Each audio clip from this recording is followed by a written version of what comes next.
que possuem vários anos-luz de distância. E esses são um dos, digamos, uma das assinaturas da existência de buracos negros em centros de galáxias. E que é uma coisa muito interessante, porque uma galáxia pode ter algo como vários bilhões de massas solares, e uma porcentagem significativa dessa massa pode estar concentrada num buraco negro supergigante no centro da galáxia. Senta aqui com a gente, Jorge.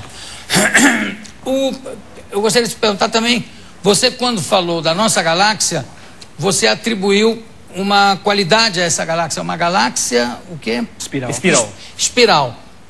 Todas as galáxias são espiral? Não, existem outros tipos de galáxias, mas essa classificação é baseada na morfologia da galáxia. Certo, mas não sendo em espiral, que outro tipo de galáxia sabes que existe? Por exemplo, tem um formato tipo charuto, então tudo depende da morfologia da galáxia. Então não são muitos, mas as mais interessantes eu diria que são galáxias parecidas como a nossa, que são as espirais. E depende também do ponto de vista que a gente obtém de observação dela. Então tem algumas galáxias que você não tem nem certeza a que categoria. Claro que como é baseado na forma que ela tem, uma galáxia, por exemplo, que é espiral, mas se a gente estiver por azar ou por sorte no plano da espiral, a gente não vai saber que ela é espiral. Então agora, não é necessário ela ser espiral para o buraco negro exercer essa ação sobre ela? Não. Tem nada a ver com aquele efeito quase de redemoinho que a gente observa? Não. Basicamente, a regra geral, o paradigma geral de hoje em dia é que a maior parte das galáxias com bojo, com aquela parte central arredondada, possui um buraco negro gigante no centro. E estão tentando construir reproduzir um efeito de buraco negro? Onde? Tá para entrar em funcionamento, talvez ano que vem, não sei exatamente segundo quando. semestre. Segundo semestre do ano que vem. Desse ano, tá.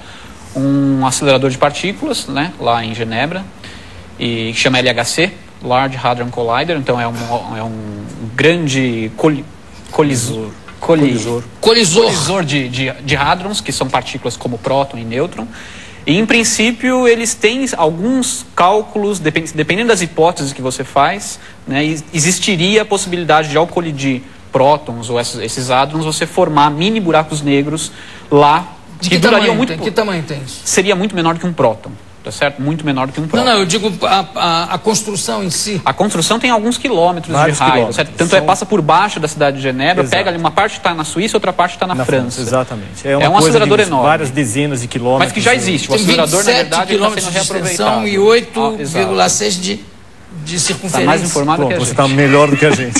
Não, porque eu fiquei impressionado com isso. Certo. E mesmo assim, vocês acham que a experiência não vai dar certo? Não vai conseguir reproduzir? É que depende de algumas hipóteses que são, para nós físicos conservadores, são um pouco fortes, né? Então, a experiência certamente, qualquer que seja aquilo lá foi bolado para fazer várias experiências, certo? Essa é uma delas. Sim. Mas certamente vai trazer vários avanços à física. Mas essa experiência de produzir buracos negros é bastante incerta. Eu arriscaria dizer que são poucas as pessoas da comunidade que botariam uma grande aposta de que realmente vai ser formado um buraco negro. Agora, vocês falaram que são físicos de uma linha conservadora. Aí eu vi, o Stephen Hawking, foi a coisa que mais me impressionou nisso tudo. De repente tem uma matéria, um artigo onde ele fala que aí realmente precisa ter cabeça de físico, abstração de um físico para entender mais ou menos, que é o seguinte, que o que cai no buraco negro, perde-se qualquer informação sobre ele. Não é isso? A teoria dele, ou o paradoxo, sei lá. Então, esse é um dos... Caiu ali, não se tem nem registro. Exato. Explica um pouquinho isso, que é difícil de entender. Então, esse é um dos problemas, digamos, da física teórica mais instigantes que existe, eu diria. Então, deixa eu dar um exemplo. Se você pega uma biblioteca e você queima a biblioteca em condições controladas, por exemplo, dentro de uma redoma, se no final você tem acesso a todos os detalhes e todas as cinzas, a radiação e etc., a física insiste conosco de que você seria capaz de reproduzir a sua biblioteca original. Claro que seria muito difícil, mas as leis da física... As informações estão lá. As informações estariam lá. Então você poderia reproduzir, com muito trabalho, claro que muito difícil, mas em princípio todas as informações estariam lá, e você poderia reproduzir a informação inicial da biblioteca, ou seja, tudo que estava escrito em cada livro. Agora, segundo a teoria do... Isso é a física tradicional que afirma isso. São as leis da física que nós conhecemos. Por tradicional, não, mas essa até as leis da mecânica quântica, incluindo mecânica quântica, só deixando de fora buracos negros. Tá bom. Tá? Incluindo toda a física que nós conhecemos. Mecânica quântica a gente vai falar já já.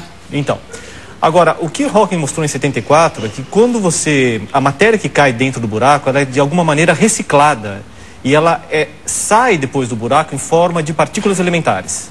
Então, se você jogar uma biblioteca ou essa caneca dentro do buraco negro, em última instância, essa caneca voltaria para o universo exterior, para esse que nós vivemos, em forma de radiação. O problema é o seguinte, que radiação, ela não contém a informação original do que caiu dentro do buraco. Então, a informação do que caiu, se era uma caneca, uma bola de boliche, ou seja lá o que for, ela fica perdida na radiação. Sai muito pouca informação em relação ao que entrou. Então, quer dizer, praticamente não sai nada, quer dizer, praticamente nada. Perde-se informação daquilo. Exato. Então, se você joga a sua biblioteca dentro do buraco negro e espera reproduzir a biblioteca original a partir da radiação que você acaba vendo no final, você não é capaz. Então, essa afirmação depende do que ele afirmou em 1974, que é a famosa radiação Hawking. Só que esse efeito, que é muito importante, e existem evidências que vêm até em matéria condensada favorecendo esse efeito,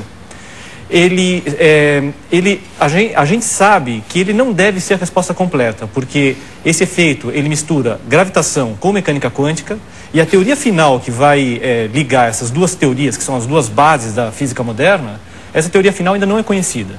Agora, também tem uma outra coisa em que ele afirma, que aí não deu para entender, aí eu desliguei o meu cérebro e fui dormir, que ele dizia o seguinte: uma pessoa, hipoteticamente, que caia no buraco negro, para quem está vendo, para quem está em volta assistindo, ele morreu. Para ele que está dentro do buraco negro, a vida dele continua. O Daniel acho que pode... Como é que é isso, Daniel? Não, em princípio tem dois... Bom, vamos falar dois efeitos aqui. Não estou inventando nada não, né? Isso aí é da cabecinha do... Não, assim, vamos então começar cronologicamente, como seria, né? Então alguém está caindo no buraco negro e a gente está aqui de fora observando o infeliz que vai ter o destino na singularidade. Ou feliz, depende, não se sabe como é que fica lá dentro. Vamos ver, vai ser infeliz. Vai ser. Mas diga lá. Então à medida que ele vai caindo, o primeiro efeito que a gente nota é que a imagem dele começa a ficar mais tênue, porque tem um efeito de que a luz que ele está emitindo vai ficando cada vez mais difícil de chegar até a gente, se ele estiver muito próximo. E ele começa como que a agir mais letargicamente, mais devagar, porque o tempo para ele passa mais devagar do que para a gente. Quanto mais próximo ao buraco negro, em princípio, né, grosseiramente falando, mais devagar o tempo passa do que para quem está longe, em comparação a quem está longe.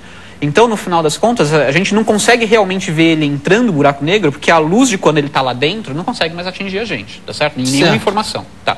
Mas agora, então pra gente, a imagem dele quase que vai congelando e perdendo a nitidez à medida que ele vai morrendo, mas a imagem, tá certo? Sim. A gente vê, e ele poderia até estar se comunicando com o rádio pra gente antes de cair, dizendo, olha, eu tô achando que tá tudo normal, não tá acontecendo nada de estranho comigo, apesar da gente estar vendo ele mais devagar e tudo, né? A partir do momento que ele passa o buraco negro, a gente perde ele está completamente, nós que estamos do lado de fora, perdemos completamente meios de obter informação a respeito dele, tá? Mas o que acontece do ponto de vista dele? Ou, na verdade, o que acontece com ele realmente que está seguindo aquilo lá? Para ele pode ter entrado no buraco negro e nem ter percebido, dependendo do tamanho do buraco negro. Mas, à medida que ele vai se aproximando da região central, que é onde fica a singularidade, que é onde a matéria que originou o buraco negro está toda concentrada ali, as forças gravitacionais vão ficando tão intensas e tão caóticas que ele é esfacelado, muito antes de chegar lá, tá certo? Ou algum tempo antes de chegar lá. Então, ele vai ter uma morte bem dolorida. Então, isso, o buraco negro... Esse é o buraco negro descoberto em 1916. Mas tem outros tipos de buracos negros, não muitos, mas tem alguns outros. Buracos negros com carga elétrica, buracos negros que têm rotação, como esses que tinha na animação. Esses buracos negros, a estrutura dessa região central, que é onde se concentra toda a matéria, é um pouco diferente. Não é um pontinho para o qual tudo é atraído. E se especulou, né, na década de 60, 70, quando se estudou melhor essas coisas, viam que talvez existisse um meio de você, caindo no buraco negro, evitar essa região que é esmagadora e passar, e isso seria teria uma passagem para uma outra parte do nosso universo, ou um outro universo, se você quiser dizer, que não teria acesso por fora do buraco, mas teria acesso por dentro. E essa passagem é de mão única, é como se fosse uma catraca que só gira num sentido, não dá para voltar. Só dá para ir para lá, né, num sentido só. O problema é o seguinte, isso segundo a teoria clássica. Mas quando você vê ingredientes de